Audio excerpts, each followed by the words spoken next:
Bonjour à tous, on se retrouve pour mes pronos pour la journée du mardi 20 mai. Avant de démarrer, je vous rappelle que vous pouvez vous abonner à la chaîne YouTube de The Turf, vous pouvez activer la cloche également pour être informé dès qu'une nouvelle émission est postée. N'oubliez pas également le jeu responsable, les mentions qui sont en bas de l'écran. Et puis concernant le jeu responsable, vous le savez tous les jours, je vous donne un choix en 6 pour le jeu 50, mais également tous les paris associés, jeux simples, jumelés, trio, etc. Un petit mot aussi sur l'application The Turf, n'oubliez pas de la télécharger, puis si vous l'avez déjà téléchargée, bien n'oubliez pas de la mettre à jour pour profiter de tout ce qu'elle peut vous proposer. Elle est plus simple, plus efficace et plus rapide. Attention, n'oubliez pas l'opération Boost avec The Turf également qui a démarré vendredi, qui se poursuit jusqu'au 23 mai. Donc vous pouvez profiter pleinement de nombreuses courses boostées tous les jours jusqu'au 23 mai. Il faut en profiter et regarder ça de très près. Allez, on va parler du The 5 qui va se courir à Angers aujourd'hui. 16 candidats des 4 ans et plus sur 2300 mètres. Un handicap assez ouvert, beaucoup de possibilités. Néanmoins, vous allez voir, je vais tenter quelque chose. Il y a des chevaux que j'aime bien qui peuvent afficher une cote intéressante. Eh bien, j'y vais. J'ai placé en tête un concurrent qui est plutôt un outsider avant le coup. C'est le numéro 7, Colgan Seniora, qui va participer à son premier handicap. Il est encore tout neuf, il n'a couru que 3 fois seulement à l'âge de 4 ans. Il a gagné l'année dernière au mois d'avril 2024 pour sa première course au Mans, deuxième à Nantes dans la foulée au mois de mai, puis ensuite absence assez longue jusqu'à sa réapparition cette année au mois d'avril 2025 où il a fini 9e à Lyon-Paris de manière correcte. C'est une 9e place, mais c'était pas si mal. Et je pense que dans cette course, pour son premier handicap, il est peut-être capable d'un coup d'éclat. C'est pour cette raison que je vous propose de tenter quelque chose d'original et de placer cette aile de Yann Barbero en tête de mon choix. Donc le 7 en tête, coup de poker aujourd'hui. Deuxième coup de poker, en deuxième position, je place le numéro 12, Ecus Vincit. Il portera des œillères pour la première fois. C'est un cheval qui a été absent entre décembre 2024 et mars 2025. Il vient de terminer quatrième à Sénon Poincé au mois d'avril sur 2100 mètres. Il était à une longueur seulement du vainqueur, un peu moins d'une longueur. 10 dernières courses, 7 fois dans les 4. Et je pense qu'avec les œillères pour la première fois, ça peut lui permettre de surperformer. Donc j'y vais, je prends le risque de le mettre sur le podium. Alors derrière ce duo assez original, puisque je retiens ces deux chevaux qui sont plutôt avant le coup des secondes chances, voire des outsiders aux deux premières places, j'ai placé le numéro 10 qui est l'un des favoris de la course, le numéro 10 Jet Set, qu'on connaît bien. Deuxième moment dernièrement au début du mois de mai sur 2300 mètres, battu d'une encolure seulement, associé à Théo Bachelot. Il a pas mal d'expérience, 62 courses courues, 23 podiums. Donc c'est une valeur sûre et il est logiquement capable encore une fois de faire l'arrivée. En quatrième position, j'ai placé le 5 Wood. Attention, 10 dernières courses, 9 fois dans les 4. Il a déjà fait ses preuves sur l'hippodrome d'Angers.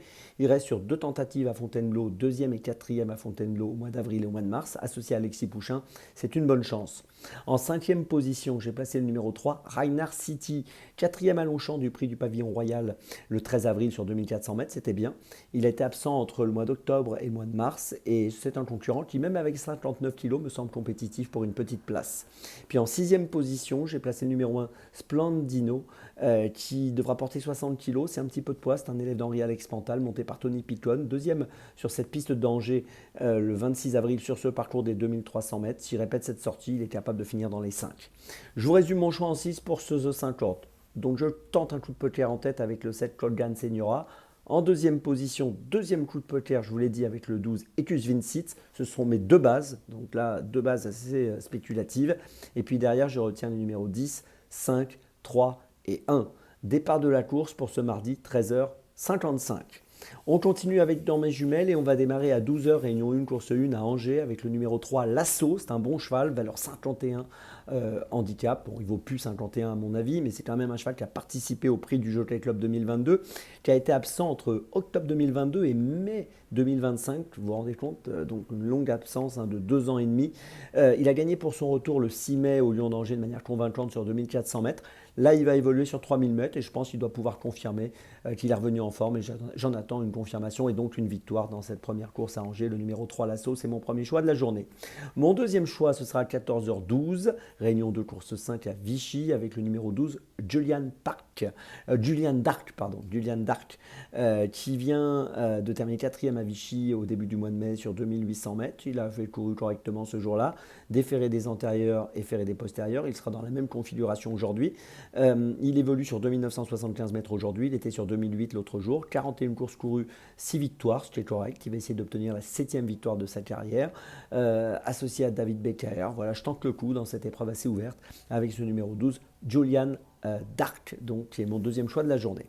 On revient et on poursuit avec un autre hippodrome, pardon. On passe à Vincennes à 17h10. Ensuite, 17h10 pour mon troisième choix, Réunion 3, course 2, avec le numéro 9, Louis Vuitton Mijo.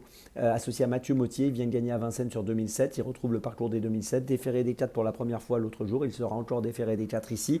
13 courses courues, 6 podiums. Pas mal engagé, 51 490 euros de gain pour une limite à 55 000. Je pense qu'il peut confirmer son récent succès en jouant encore une fois le premier rôle, le numéro 9, Louis Vuitton Mijo. Dans la deuxième à Vincennes, c'est mon troisième choix de la journée. Ma petite folie, ce sera à Angers, Réunion 1, course 8 à 16h15 avec le numéro 2, Chintis Ranger, qui est pris en valeur 34, qui vient de finir 7e à Longchamp le 13 avril sur 2400 mètres, dans un lot correct, c'était bien, dans un gros handicap. Là, on va évoluer sur 2300 mètres. 6e à Saint-Cloud au mois de mars, là encore dans un gros handicap, c'était convenable. 10 courses donc courues, une victoire. Il va essayer d'obtenir la deuxième victoire de sa carrière et je pense qu'il en a les moyens en valeur 34. C'est un concurrent qui me semble très compétitif. Je vous invite à le suivre de près. Le numéro 2, Chintis Ranger dans la 8e à Angers. C'est ma petite folie de cette journée qui peut afficher une cote autour des 8 euros. Je vous résume mes choix donc pour dans mes jumelles. Tout d'abord dans la première à Angers, le numéro 3, Lasso. Ensuite dans la 5e à Vichy, le numéro 12, Julian Dark. Ensuite dans la deuxième à Vincennes, le numéro 9, Louis Vuitton Mijo. Et puis ma petite folie dans la 8e d'Angers, le numéro 2, Chintis Ranger. On se retrouve maintenant demain. Et d'ici là, avec The Turf, ça va aller.